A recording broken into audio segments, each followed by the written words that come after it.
चतुरपणा करावा की प्रामाणिकपणा हे संस्कारावर अवलंबून असते.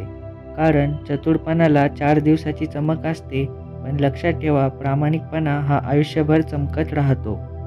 लवकर राग येणारे लोक मनाने खूप चांगले असतात, कारण त्यांना आपल्या फिलिंग्स लपवता येत नाही. जे काय असेल ते तोंडावर बोलतात. तुम्हाला मदत करणाऱ्यांना कधीही विसरू नका.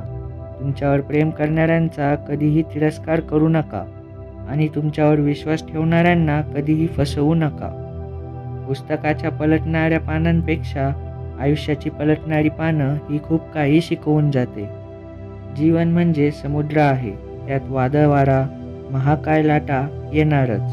त्याचे तडाखे सोसत पोहत पोहत तुम्हाला किनारा गाठता आलाच पाहिजे. जो टाळतो त्याला कधी जवळ करू नका आणि जो जीव लावतो त्याला कधी सोडू नका. पूर्वी शेजारी सुद्धा परिवाराचा हिस्सा होत होते. आता कुटुंबातले शेजारी बनवून राहतात.